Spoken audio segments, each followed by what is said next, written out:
मुंबई, जिसे सपनों का शहर कहा जाता है। बहुत सारे युवा अलग अलग राज्यों से यहाँ पे अपनी पढ़ाई पूरी करने के लिए और अपने सपनों को साकार करने के लिए यहाँ पे आते हैं।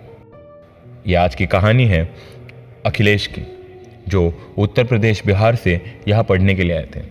पढ़ते पढ़ते वो अपना और घर का किराया भर सके इसलिए कुछ काम ढूंढ रहे थे। जैसे तैसे उन्हें सिक्योरिटी गार्ड की नौकरी मिल गई थी और उनकी ड्यूटी भी अच्छी चल रही थी।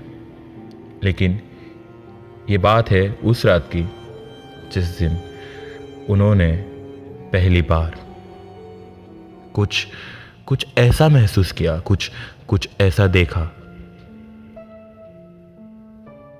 जो उन्होंने पहले कभी नहीं देखा था,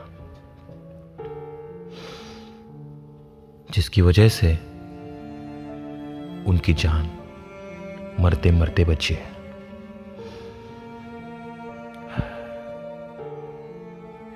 मेरा नाम अखिलेश है। मैं उत्तर प्रदेश बिहार से यहाँ मुंबई में अपनी डिग्री की पढ़ाई पूरी करने के लिए आया था।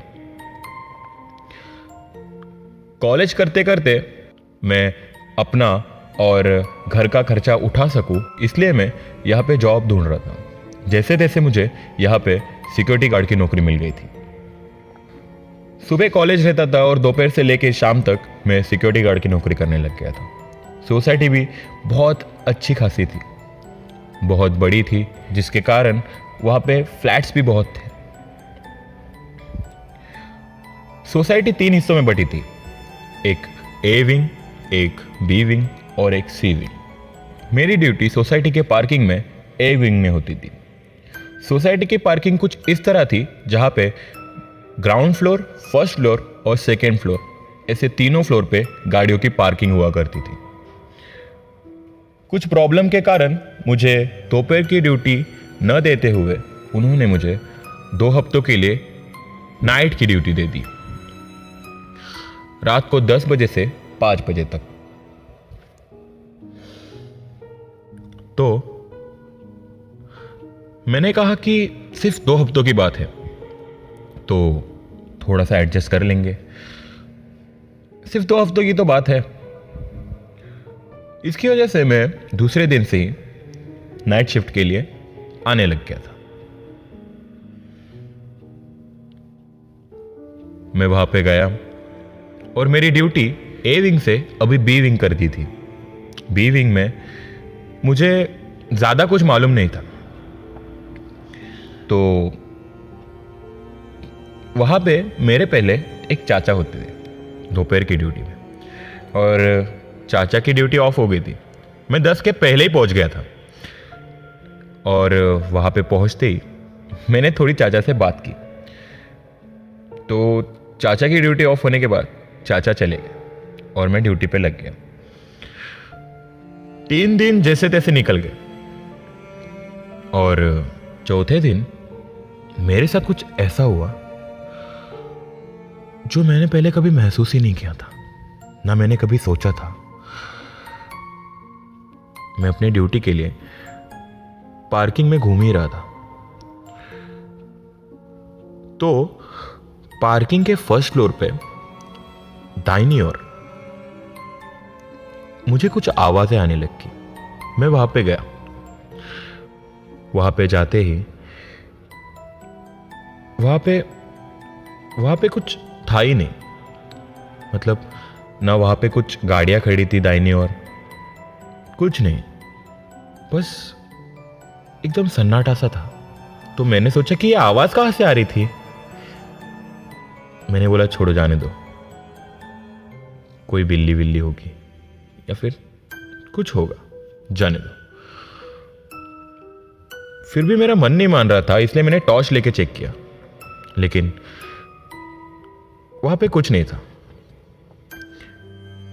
मैं फिर से लौटने लग गया, तो मैं फिर से मुड़ गया और रात के 1-2 बजे वहां पे पूरा सन्नाटा सा था। तो वहां पे चलते वक्त सिर्फ मेरे कदमों की आवाज आ रही थी।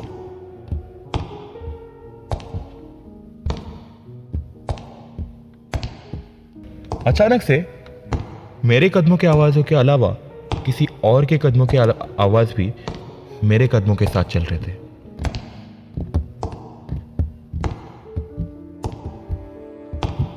मैं रुक गया। मैंने पीछे मुड़ के देखा तो वहां पे कोई नहीं था और वो कदमों की आवाज भी रुक गई थी। मैं फिर से आगे बढ़ा। मैं जैसे ही रुकता वो कदमों की आवाज रुक जाती। मैं जैसे ही आगे बढ़ता वो कदमों की आवाज मेरे साथ चलती थी। मैं डर गया था और मैं दौड़ते दौड़ते मेरी जहां पे पोस्टिंग होती थी वहां पे पहुंच गया। क्यों दाहिनी ओर क्या था कुछ समझ में नहीं आ रहा था। तो कुछ देर मैं अपनी कुर्सी पे ही बैठा रहा। तो बिल्डिंग में काफी गाड़ियां होने की वजह से वहां पे कुछ लड़के हुआ करते थे जो गाड़ियां धोया करते थे। उसमें से था रामू। रामू रात के 1 बजे से लेके काम चालू कर देता था। सोसाइटी काफी बड़ी होने की वजह से सुबह जो काम पे जाते हैं उन्हें अपनी गाड़ियां धुली हुई चाहिए थी, इसलिए ये लोग रात को आके अपना काम शुरू कर देते थे। तो मैंने रामू को आवाज दी।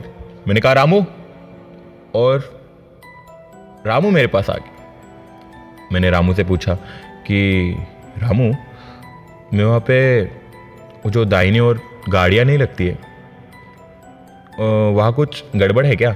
मतलब गाड़ियाँ भी नहीं लगी थी वहाँ पे, लेकिन मुझे तो डर लग रहा था क्योंकि मैं वहाँ पे ऐसा ही राउंड मारने गया तो मेरे कदमों के साथ मुझे किसी और के कदम की भी आवाज़ आ रही थी। तो रामू ने मुझसे कहा कि भाई तू यहाँ पे रात को भी नया नया आने लगे, तो मेरी बात तो सुन ले कि तू दाहिनी ओर जाया ही मत कर। कहते इस बिल्डिंग में बी विंग में जो 707 नंबर है ना, वहाँ की मैडम ने और उनकी बेटी ने सुसाइड कर दी थी। तो मुझे कुछ समझ में नहीं आया। मैंने पूछा कि क्या हुआ होगा, उन्होंने क्यों अपनी जान दी होगी?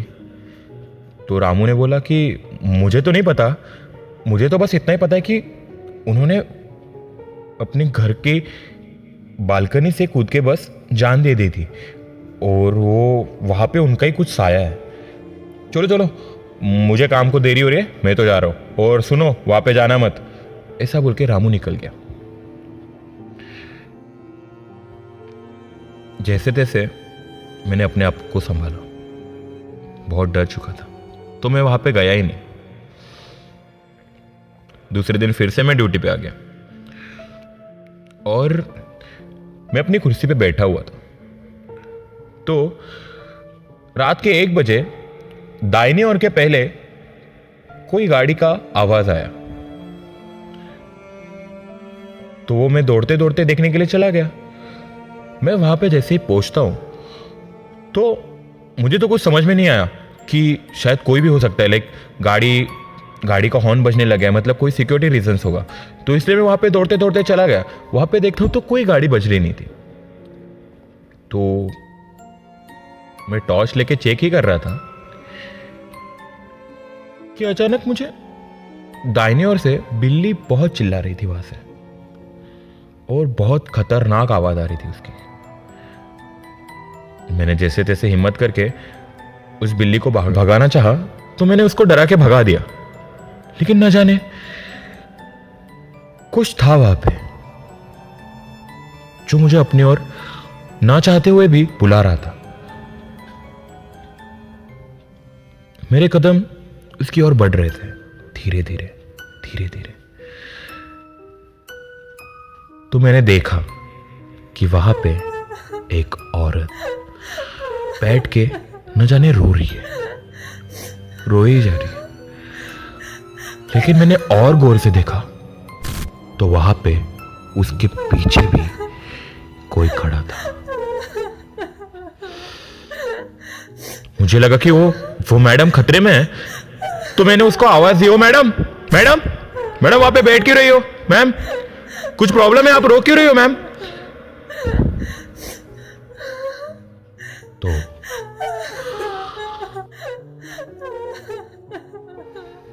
मेरे साथ कुछ ऐसा हुआ जिसको देख के मेरे रोंगटे खड़े हो गए।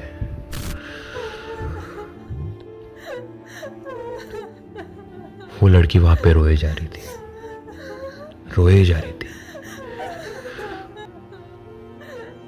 मैं जैसे ही उसकी ओर बढ़ा, वो जोर से चिल्ला पड़ी।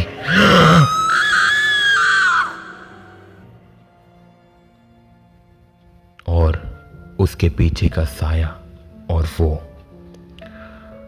मानो जैसे गायब हो गई। मैं वहीं पे जगह पे खड़ा था और मानो जैसे मुझे कोई सदमा गिरा हो। मैं रात भर बस वही उसी की ओर देखते हुए, बस मानो जैसे सदमे में जस्ट वहां पे खड़ा था। दूसरे दिन सुबह की सिक्योरिटी वाली ने मुझे वहां पे वैसे ही खड़ा पाया। मैं बहुत डर गया था, इसलिए मैं कुछ दिन हॉस्पिटल में एडमिट था। तो हॉस्पिटल में जो रात को वहाँ पे अंकल होते थे, वो एक दिन मुझे मिलने आए। उन्होंने मुझे तब सारी बात बताई कि बेटा तुम वहाँ पे क्यों गए थे। मैंने कहा कि वहाँ पे मुझे किसी गाड़ी की आवाज़ आई थी, इसलिए मैं वहाँ पे गया था अंकल। लेकिन वहाँ पे कोई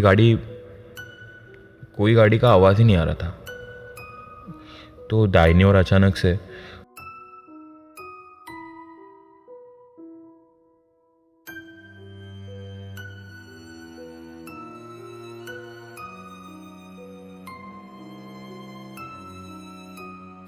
मैंने उनको पूछना चाहा और मैंने गौर से देखा कि वो मैडम और उनके पीछे और एक कोई साया था। ये दोनों जोर से चिल्ला पड़ी और दोनों मानो जैसे मेरी आंखों के सामने से गायब हो गए। मैं उनको ही देखता रहा। तभी चाचा ने मुझे बताया कि बेटा बी विंग के 707 में शर्मा जी की फैमिली हुआ करती थी। शर्मा जी को बिजनेस में काफ़ी लॉस हो गया था, तो वो घर में ज़्यादा ध्यान नहीं दे रहे थे। अपनी बिजनेस की टेंशन उन्हें हुआ करती थी। इसी दौरान उनकी बेटी को शायद उसके बॉयफ्रेंड ने धोखा दिया और वो लड़की प्रेग्नेंट थी। वो काफ़ी रेप्यूटेटेड लोग थे, इसलिए उन्हें ये बर्दाश्त नहीं हुआ और कहते हैं उस माँ ने अपनी बेटी को बालकनी से ही ढकेल दिया और उसने खुद भी वहां से छलांग लगा दी थी। तो इसलिए उनका साया वहां पे होता है। एक बार मैंने भी अचानक से उन दोनों को वहां पे खड़ा पाया था, इसलिए मैं वहां पे जाता नहीं हूं। चाचा ने मुझे वो सब बात बताई।